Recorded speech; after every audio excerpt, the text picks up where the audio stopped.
আজকে 23শে জানুয়ারি বিভিন্ন জায়গাতেই নেতাজির দিবস পালিত হচ্ছে এবং সেই দিবস পালন করার সময় বক্তৃতা দেওয়ার সময় একটা বিতর্কিত পরিস্থিতি তৈরি হয়।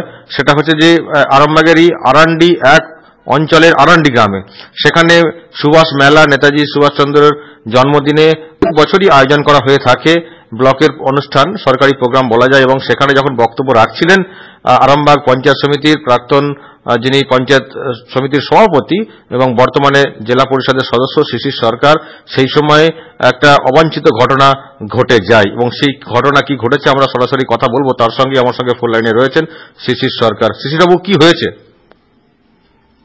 দেখো, সরকারি প্রোগ্রাম যেটা আরান্ডিতে আমার যখন সভাপতি ছিলাম তখনই ওই, যেহেতু নেতাজির ওখানে পাঠাগার আছে, গ্রামে ভালো অনুষ্ঠানটা করে বলে প্রতি বছর ওখানেই দেওয়া হয় নেতাজির জন্মদিন পালনটা।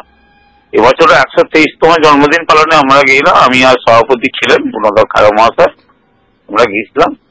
এবারে আমার বক্তব্য বলা হচ্ছিল যে 123তম জন্মদিন, নেতাজি আমাদের দেশকে স্বাধীন করার জন্য অনেক আন্দোলন, অনেক কিছু করেছেন, আজাদ হিন্দ ফৌজ গঠন করেছেন, হ্যাঁ, সেই রক্তদান আমি স্বাধীনতা দেবো, এসব করে বিভিন্ন বলা হলো। তার জন্ম নিয়ে এবং কাজের সব নিয়ে তাকে শ্রদ্ধা জানানো হলো। শেষকালটা আমি বললাম যে দেখুন, আজকে ভারতবর্ষকেও সেই টুকরো করার জন্য কিছু বিচ্ছিন্নতাবাদী মানুষ বা সাম্প্রদায়িকতা মানুষ সেই দেশটাকে টুকরো করার জন্য কিছু মানুষ চেষ্টা করছে।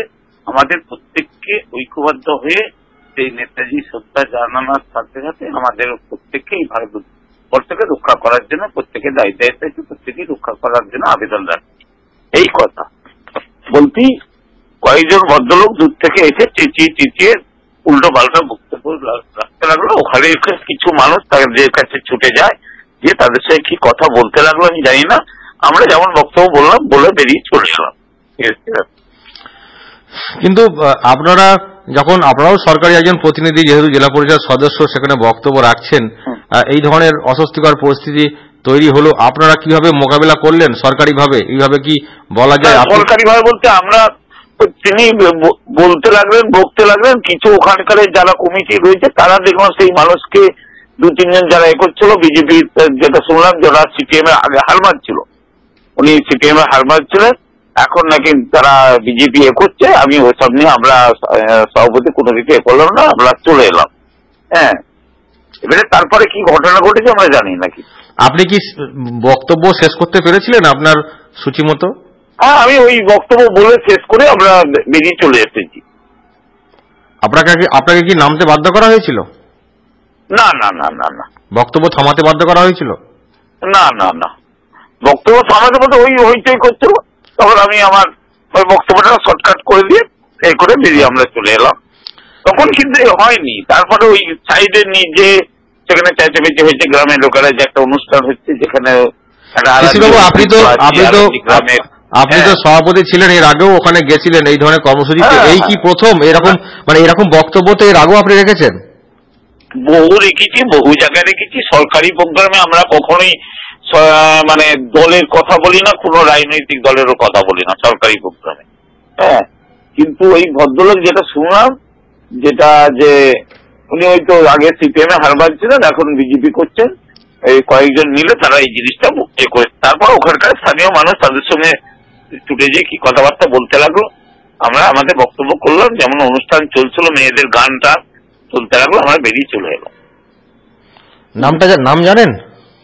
না না না না। ওকে, অসংখ্য ধন্যবাদ শিশির সরকার। আমার সঙ্গে এতক্ষণ ফোন লাইনে ছিলেন আরামবাগ পঞ্চায়েত সমিতির প্রাক্তন সভাপতি। আমার সঙ্গে এই মুহূর্তে রয়েছেন আরান্ডি এক অঞ্চলের প্রধান সোহরাব হোসেন। সোহরাব সাহেব, আপনার অঞ্চলে এরকম একটা ঘটনা যেখানে প্রাক্তন সভাপতি আরামবাগ পঞ্চায়েত সমিতির এবং বর্তমানে জেলা পরিষদ সদস্য শিশির সরকার, তিনি এর আগেও বহুবার ওই একই জায়গাতে বক্তব্য রেখেছেন, সরকারি প্রোগ্রাম হিসেবে সরকারি বক্তব্য রেখেছেন, তাকে মাঝপথে বক্তব্য শেষ করে নেমে যেতে হলো। কেন এরকম পরিস্থিতি তৈরি হলো আপনার অঞ্চলে? দেখুন, আমি মানে ওই আমাদের পাশের একটা জায়গায় আমি ওখানে ছিলাম, আমাকে হঠাৎ ফোন করলো শিশির যে এখানে একটা সভা আছে, তুমি আসেনি কেন? এখন আমার যাওয়ার কথা, দেরি হচ্ছে একটু, তবে আসছি বলতে আমি সঙ্গে সঙ্গে গেলাম, গিয়ে দেখলাম খুব হইচই হচ্ছে। এমন কিসের হইচই এটা না সভাটা বন্ধ হয়ে গেছে, না ওই বিজেপির ওই একটা ছেলে অরুণ মাল ছিল, আর ওই বামবন্ধের একজন ছিল, মদ খেয়ে হয়তো 2-4 জন বিজেপির ছেলে তারা এসে ওই সবার সামনে চেঁচামেচি খিস্তি জুয়ারি করছিল। তখন আমাদের লোকেরা প্রতিবাদ করেছে কেন এসব করবে, এখানে একটা সভা চলছে, তাও সরকারি অনুষ্ঠান, নেতাজির জন্মদিবস, এখানে তোমরা এরকম সমাজ বিরোধী কাজ করবে কেন, এই নিয়ে একটু চিল্লাচিল্লি হয় আর কি। তারপর আমি গেলাম, যে জিজ্ঞেস পড়া করলাম, জিজ্ঞেস পড়া করে আমি বললাম যে ভাই এটা কেন করেছো, এটা কি করার কোনো দরকার ছিল? তোমরা বিজেপি করতেই পারো, তোমাদের স্বাধীনতা আছে করার, আমরা কোনোদিন কিচ্ছু বলিনি। তোমরা দেয়াল লিখেছো আর করেছো, মিছিলে যাচ্ছ, মিটিংয়ে যাচ্ছ, ঠিক আছে, কিন্তু এই সভা মঞ্চে এসে একজন বক্তব্য রাখছে, আরো ভালো ভালো লোকদের মঞ্চে উপস্থিত আছে, সেখানে গালাগালি চুয়ারি চান্ডালি, এটা কি ঠিক হয়েছে? মদ খেয়েছে মাতলামি করবে, এ বরখাস্ত করা যাবে না। তারপরে আপনি যেরকম প্রতিবাদটা করলেন, কিন্তু অ্যাকচুয়ালি কি মনে হচ্ছে ওখানে সত্যি কি বিজেপির ইন্ধন?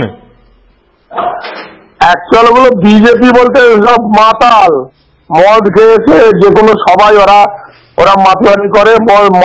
মাতাল দিকে কি বলবো, বিজেপি তো মাতালের দল, হ্যাঁ, বিজেপিটা তো কোনো ভদ্রলোকের দল নয়। কিন্তু আপনার অঞ্চলে বিজেপির প্রভাবটা কিভাবে বাড়ছে? একজন পঞ্চায়েত সমিতির প্রাক্তন সভাপতি, তাকে এইভাবে নেমে পড়তে হবে মাঝপথে বক্তব্য রাখতে, তাহলে আপনার অঞ্চলে বিজেপির প্রভাবটা এত বাড়ছে কি করে? কিছুই প্রভাব নেই। একটা সভা মঞ্চে এসে মদ খেয়ে এসে গালিগালাজ করা, অসভ্যতা করা, এটা কোনো রাজনৈতিক ক্ষমতা নয়, এটা অসভ্য, এটা একবারে নির্লজ্জ অসভ্য বর্বরের কাজ। এটা কোনো, ও যদি মিছিল করতো, মিটিং করতো, কোনো পথসভা করতো, বড় করতো, রাজনৈতিক কোনো প্রোগ্রাম করতো, তাহলে জানতাম যে আমার অঞ্চলে বিজেপির বাড়ান্ত হয়েছে। একটা সরকারি অনুষ্ঠান হচ্ছে, সেখানে এসে 3-4 জন মদ খেয়েছে, খিস্তি চুয়ারি মামাসি তুলে গালিগালাজ করছে, এগুলো কি, এটা কোনো রাজনৈতিক পরিচয় হলো? আপনারা তারপরে কি করলেন? আমরা প্রতিবাদ করলাম যে এটা করা ঠিক হয়নি। গ্রামের মানুষ, গোটা আরান্ডি মান্দারণের গ্রামের মানুষ ছিছি করে একদম সবাই বেরিয়ে পড়েছে। গ্রামের মানুষ এসে তারা সবাই মিলে এসে করলো, প্রতিবাদ করলো। যারা গালিগালাজ করেছিল আমরা যেতে, সব পালিয়ে গেল। এসে 2-3 জন ছিল, যে ভুল হয়ে গেছে। অনুষ্ঠানটা কি শেষ পর্যন্ত করা গেছিল? 100 বার অনুষ্ঠান হয়েছে, শেষ পর্যন্ত অনুষ্ঠান হয়েছে। ওকে, অসংখ্য অনুষ্ঠান, হ্যাঁ, অসংখ্য ধন্যবাদ। সৌরভ হোসেন, আরান্ডিয়া অঞ্চলের প্রধান, আমার সঙ্গে এতক্ষণ ফোন লাইনে ছিলেন।